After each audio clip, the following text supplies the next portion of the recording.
everyone, I'm Nicole Guillaume with Guiding Echoes, the channel that encourages you to discover the wisdom of your soul. And one of the questions that I've been receiving lately is, what is the difference between tarot cards and oracle cards?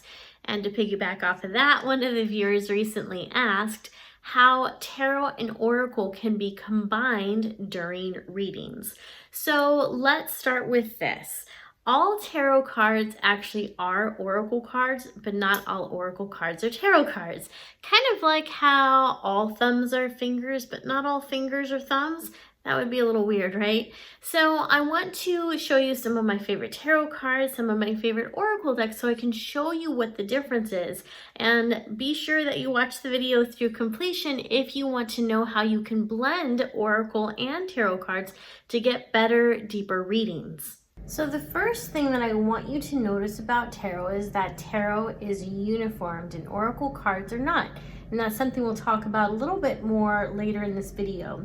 So tarot cards are always made up of 5 suits. They're made up of what is called the major arcana, the cups, the swords, the pentacles, and the wands. And so this row right here, that's the Rider-Waite deck, and this is the deck that most cards are based off of, but you will see that the images are a little different. So this row right up here, this is the Everyday Witch Tarot. It happens to be my favorite deck at the time of this recording, and you'll see that this also has the major arcana and the suit of cups and the suit of swords, the suit of pentacles, and the suit of wands. And then down here on the bottom, we have the Game of Thrones tarot, which is pretty awesome. And this still follows the same structure. So you have the major arcana, the suit of cups, swords, coins, which is pentacles, and spears, which is wands. So as you start to actually go through the cards, you'll notice that the theme stays the same throughout all of them. And here's what I mean by that.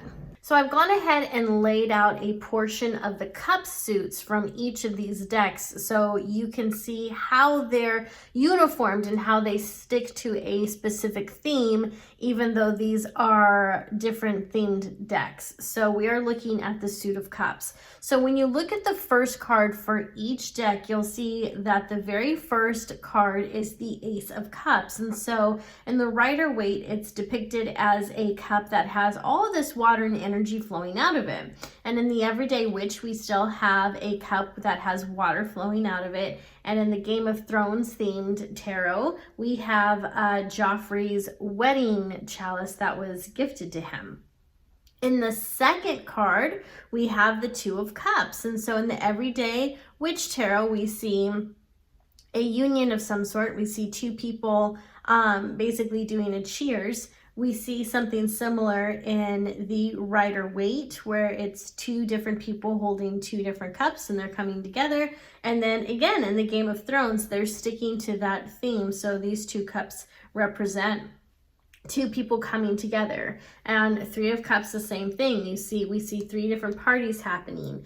Game of Thrones, we have Tyrion and 2 others. And in these 2 cards, we have 3 ladies getting together, having some fun, right? And so we see this exact theme play out in all of the different decks. So the scenarios are pretty much the same, but the artwork is different. And the actual theme of the deck, they're all different. This is Everyday Witch, this is Rider-Waite, this is Game of Thrones. And as you look at different tarot decks, you're going to notice there's angel themes, there's different art themes, there's more abstract themes. But when you look at the different suits in each deck, each suit is going to basically lay out the same story. So the 3 of Cups is going to have the same meaning regardless of what deck you're using. The 6 of Cups, which is about nostalgia or giving and sometimes dating, depending on the surrounding cards, that's going to have the same meaning regardless of what deck you use. So tarot is always going to follow this specific structure with the 5 different suits. All right, my friends, so I wanted to show off a few of my oracle cards because I wanted to see you how the structure is vastly different from tarot cards. The other thing I should have mentioned is tarot cards are comprised of 78 cards, and when it comes to oracle cards, those decks can be completely different. They usually range somewhere between 45 and 65 cards, but it can be significantly less. Someone could create an oracle deck that has just 5 cards, 10 cards, 70 cards, 1,000,000 cards, and it would be okay because these are oracle cards. They're not tarot, they don't follow the same structure. So creators of different oracle cards have a lot more freedom. So this is from the Energy Oracle cards, and when you go through it, you're going to notice that it's basically a lot of beautiful photos with different meanings on there, so different keywords. So this says blossoming abundance, third chakra, Archangel Chamuel, rest and rejuvenation, seventh chakra, Archangel Uriel. Well, these are not the type of meanings or keywords that you would find in a typical tarot deck. Like seventh chakra is not going to be in a tarot deck. Archangel Uriel isn't going to be mentioned in a tarot deck either, unless it is an angel themed tarot, then you might find that. But for the most part, it's definitely not part of the Rider-Waite system. Another example we have, and this is from the Oracle of the Fairies, which is another one of my favorites for the time being. And I have to say for the time being because as new Oracle decks and tarot decks come out, I'm always like, oh my gosh, that's my favorite now. So I do have a lot of favorites, and this is one of them. So when you look at this one, this doesn't have only keywords, it has the meaning of each card on it. So this one says celebration, get ready to let your hair down and celebrate. It's time to go out to dance and play. An invitation could be on the way. Again, you're not going to see this specific card in tarot, but it's kind of hinted at in the Three of Cups and the Ten of Cups, and I think Ten of Wands, a few, or not Ten of Wands, anyways, a few other cards. Wish wisely, abundance, fairy spotting. Okay, fairy spotting is not going to be mentioned in a tarot card. Purity, protection. So as you can see, this is, for one, it's a beautiful deck. But it has the keywords and the description written directly on these cards. So that's one form of oracle that is, actually this is becoming more prevalent. I'm starting to see more of this where the keywords are written on the cards, or at least the key phrases, and a more, not exactly in-depth meaning, but there is the meaning is written on the cards is what I'm trying to say, and it still comes with a guidebook. Most oracle cards do. So if you get lost, something gets lost in translation, you can go to the guidebook. So this one right here is an interesting deck. This is the Divine Energy Oracle by Sonia Choquette, and with this one you'll notice that, well, first of all, let me show you the back. So you're going to notice right away there's no images really in this deck, so that makes it kind of unique. This is all cards. These are all cards that basically have different advice, different motivational and inspirational sayings. Like this one says, speak up, make no judgments, reevaluate your priorities, become a clear channel. So as you go through this deck, you'll see that again there's not a clear suit here. This wasn't broken up into suits, and there's no images. So the meaning of the cards is written right on top of them. That's basically all these are, is they're cards that have words printed on them with some pretty background. So there you go. So this type of deck where it's mostly words isn't as popular, not as prevalent, but it is something I'm starting to see a little bit more of in when it comes to oracle cards.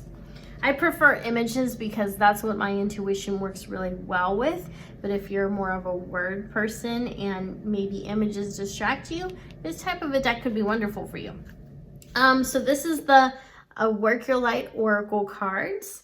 And again, this follows a theme and it doesn't really have different suits to it. So as you go through it, same thing. Beautiful images, keyword or key phrase and deeper meaning for each card.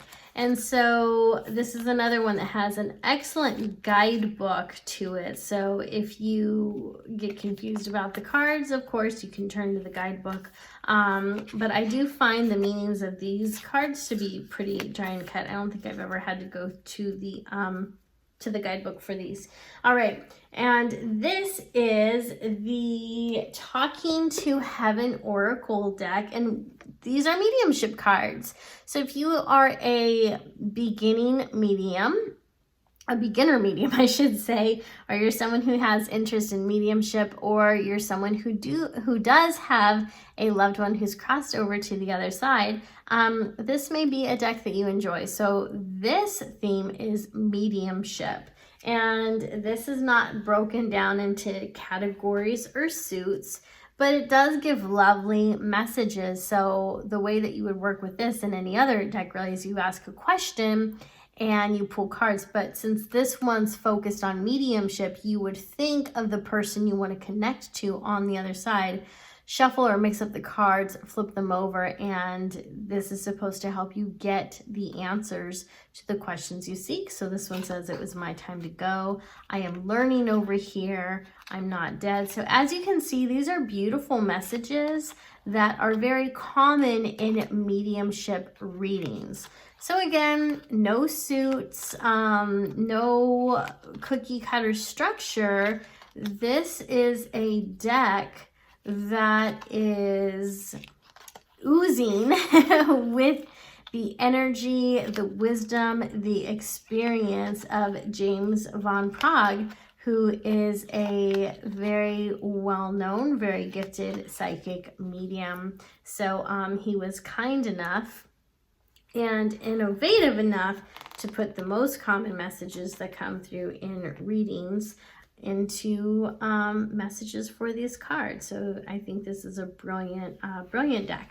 Okay, so the last one I want to show you is from the Believe in Your Own Magic Oracle deck. And with this one, it actually is broken down into different suits. So the creator of this one, Amanda, actually split this deck into 3 different suits.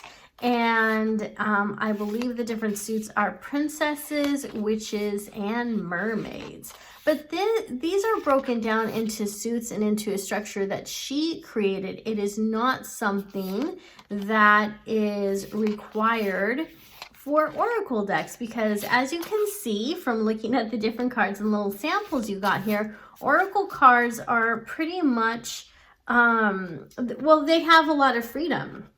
So if somebody decides to create an oracle deck, they can have different suits in them, like we see in this one. Oh, I didn't realize this was upside down. They can create a deck that has just words on it, maybe some pretty background images. They can have cards that have beautiful images and the meanings on them, or keywords only, or keywords and phrases along with the meaning. It's going to be different for everyone. And there are some decks out there, in fact my oracle deck, which I didn't include in this, that don't have any words on them at all. It's just the images. And that's what tarot does too. If you notice, tarot is mostly just the images, although some of them will say Ace of Cups, 8 of Swords, things like that, but the meaning of the card is not printed on tarot decks. Not usually. Sometimes, different publishers and creators will go ahead and include the meaning on there. They'll put the keyword on there, but for the most part, the labels on each card tell you what that card is. So again, if it's like 2 of Cups, 3 of Cups, whatever it is, that's what's going to be printed on the card. So now that you know the difference between tarot and oracle cards, let me show you how you can put them together. So we first start by taking our oracle deck, and this one is the Work Your Light Oracle cards by Rebecca Campbell and Danielle Noel. And I'm just going to go through these cards and I'm going to ask the universe what I need to know. All right, so that's the first thing you would do. So you would just kind of frame however you want to. There's a lot that came out, but we're just going to go ahead and go with that first one. So it says, trust your path. If you knew you would be supported, what would you do? So this is going to work as our theme. So now that the universe has chosen this card for me, or maybe the cards chose this for me, either way it was chosen. This is the card that I pulled. I'm going to focus on this. I'm going to focus on the advice and the theme in this card. And now I'm going to take my tarot cards, and for me, I'm not posing a particular question. I'm just holding on to the energy of this. So I'm going to I guess I'm asking, what do I need to know about trusting my path? How can I trust my path? How can I know I'm supported? What should I be doing, right? So we're just gonna pour all that energy into the tarot cards to see what message comes up in regards to that. So I'm just gonna shuffle one more time. And I'm a card splitter. You don't have to be, but I am. And that seems to be the middle right there. All right, so now we're gonna go ahead and flip over our cards. And the message that we have here is the 10 of Pentacles, the 2 of Wands, and the Ace of Swords. So when I'm looking at these cards together, it's saying if you trust your path, there's going to be victory, right? Good things are going to happen for you. Because the 10 of Pentacles is a card of joy, of family, of coming together, of safety, security, wealth, abundance. Your needs are met. So this seems to me to be a promise from the universe that if you trust your path, you will be supported. You know, good things are going to happen. Wealth, prosperity, legacy will all be yours. The second card is the 2 of Wands, and the 2 of Wands is about really kind of getting started, having a vision, holding that vision in your heart. And then the Ace of Swords, when it's right side up, is a card of victory. And in this particular deck, we have all these birds all around here, and I see these birds as being, I want to say, almost like spirit guides. Really, the Ace of Swords, or the sword suit, represents the element of the air, and I think that's where the author and artist were probably going with the birds, because obviously the birds fly in the air. They would also represent the element of air. But I see this as kind of your guides. I see this as being fully supported. So these 3 cards right here did a wonderful job of showing you are supported in what you do. So just do it. Trust your path. Your needs are going to be met. You just have to visualize. You have to get started, and you're already victorious. Even if you haven't taken those first steps yet, you've already won. All right. So that is one way that I combine tarot and oracle cards. All right, so in this example, I am using the Oracle of the Fairies and the Rider-Waite Tarot, or actually, I guess this is the Smith-Waite Tarot deck Centennial Edition. Either way, it's still Rider-Waite. So what I would do in this instance, and this is going to be a little different, is I would have a question in mind. I'm going to go ahead and stick to the question of how can I trust my path? How can I trust my path better? So I'm going to focus on that question. And of course, your question may be different. You may want to know about finances, romance, career, health, any number of things. Whatever your question is, you're just going to hold on to that question. You're going to shuffle your cards. So, but for this example, I'm asking about trusting the universe. So here we have magical blessings, transformation, and inspiration. All right, so I would go ahead and read all these cards for that question. And already, as I'm looking at the words and the images and everything, this reminds me of the 3 of Cups. So we have celebration. It also says magical blessings. Remember, I'm asking, how can I trust my path? This is saying you trust your path by knowing these magical blessings are coming to you, by celebrating it as it's arriving to you. Transformation, there is a transformation that's going to take place. You probably have to transform into a specific person so that you can handle and maintain the blessing that you've been asking for. And inspiration tells me to do your best to stay inspired as you're on your way towards that goal, as you walk that path. So now what I would do is I will shuffle my tarot cards, and again I'm asking the same question: how can I trust my path? And basically what I'm doing now is just trying to get more information regarding the cards that I've pulled. So for this example, I would pull 5 afterwards because I'm an overachiever, and my cards are in reverse, so I wouldn't actually read them this way because well, I won't get into the mechanics of that in this video because I'm just trying to show you guys some examples. All right, so now when we look at this, you'll see this one isn't quite as positive. This one's kind of giving a heads up to trouble because right here we have the 5 of Swords, and so in tarot this is known as the bully card. So it is believed that this man probably won some type of duel or whatever, and he's gloating over it, and these 2 people are walking away in defeat.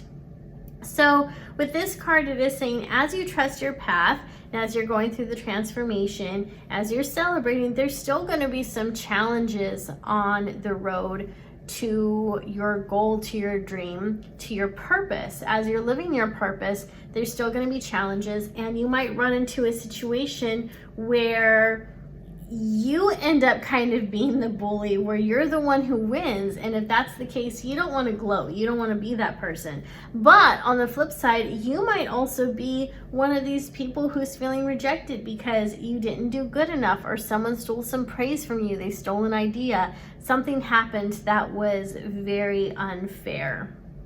So we see that it's not going to be all sunshine and roses, but looking at the rest of the cards, we do see it's going to be mostly sunshine and roses, because we also have the Queen of Pentacles, which represents a usually a female who is very wealthy. She's articulate. She's not so much intuitive. The Queen of Pentacles, she's not so much intuitive, but she is very analytical. She's going to be very grounded. She's going to be good with her finances. She's an amazing person when it comes to problem solving and decision making. She figures things out very quickly, very well, but she's also very focused on an end goal here, which is money. So she's going to be taking actions that help her to bring in her goal, to bring in her wealth. Next, we have the Hermit. This is about shining your own light, and it's also about taking time away from other people so you can go inside and again recognize your own light, listen to your own soul. The next card we have, 3 of Pentacles. This has to do with mastery, and so I feel like this card is saying you've already mastered so many things that are going to help you on this path. You're already a master, so there's no reason to fear this next part of your journey. And then we have the Strength card. So the Strength card reminds you that you are very strong, and that your strength is in your ability to lead. Your strength is in your ability to stand up to something that's dangerous, or approach something that's dangerous, because whenever we try something new, there is that element of fear, right? There is an element of risk involved. And this woman, she appears to be very compassionate. She's loving, she's kind, and she's not doing anything mean to the lion. She's petting the lion, and it looks like he's maybe kissing her. His tongue is out, and his eyes are wide. So I'm an animal behaviorist, or I was at one point. So I look at the eyes on this, I'm like, oh, he looks a little scared.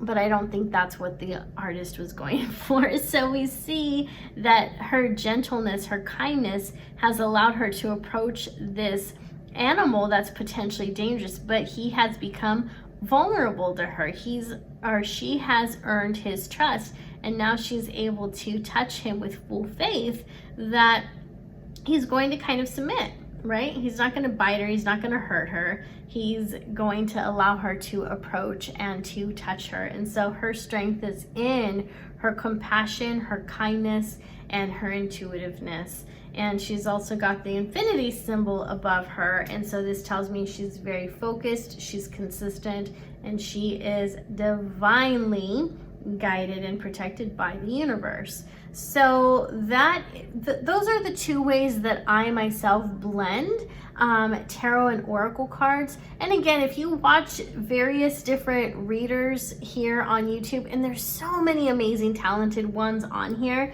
you'll see that they have different ways of blending tarot and oracle, but it does seem to be very similar to this. All right, my friends, I do hope that you found this video helpful and that it was able to answer your question. I also want to invite you to check out some of the other videos here on this channel that you might enjoy. If you've never tried to pick a card reading, please try one of those out. Most people get amazing results from them. And you can also take a look at the different reviews that I do of tarot and oracle cards that may help you to choose the one that's right for you. Thanks so much for watching. I'll see you next time.